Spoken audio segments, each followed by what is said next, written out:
So guys, welcome today. Nandito tayo sa ating backyard. It's almost end of the planting season.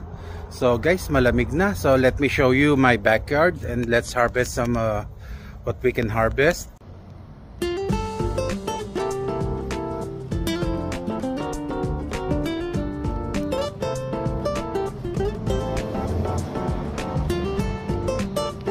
So here you can see our persimmon tree. A lot of ripened fruits right here. There you go. So guys, here's my calamansi plant or calamonden. We harvested the fruits already. This is for the winter season harvest. There you go. And here's the other plant. And now we're going to harvest the calabasa, guys. So let's do this.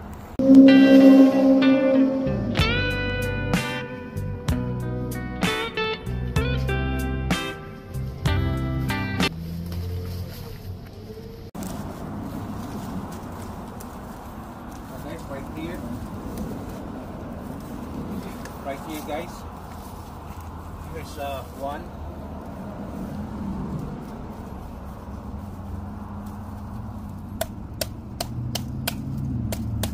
Oh. So guys, nasira natin. There you go.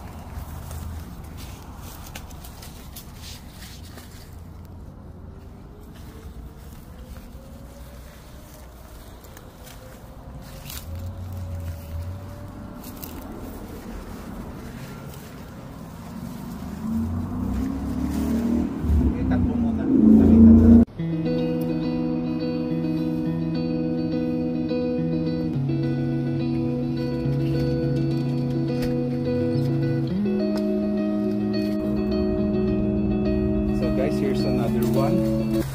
So guys, nakapag-harvest na ako. Marami na tayong nabigyan a few months ago. Here's another one.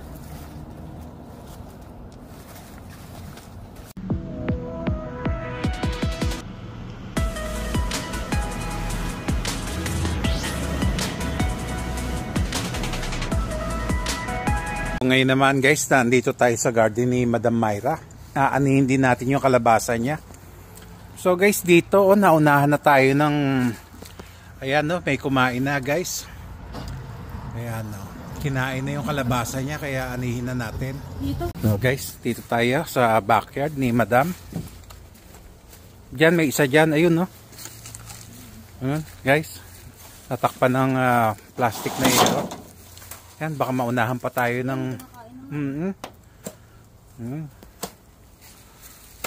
yan, anihin na yan. Oh, badantaras ang knife niya. Oh guys, ang laki. Kapag mo dito, Madam. Ayan.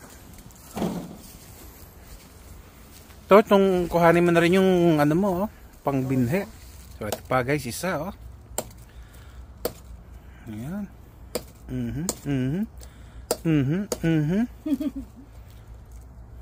Matigas, medyo matigas talaga yan. Ayun, laki guys, Tsaka meron siyang nabuhay na patola rito. May nagbinhi siya. Ayun guys. Ayun pambinhi para pang next year meron kang patola. Ayan. Ayan na mismo. Ayan, may pambinhing patola. Yun pa, may ampalaya guys, ang laki Hindi ito kumain ng dodo. So, wala na ba? Wala na bang kalabasa? Ayan, may maliit pa Ito mawasisira na yan guys. Gawa nung Yes, ayun isa pa. Nawala na. Naubos na guys. Ayan Inubos na. Nawala na. So, nakaani na rin siya dito ng ilang piraso na ipamigay na guys. So wala na, tapos na yan ang mga pananim niya, ubos na. Wala na.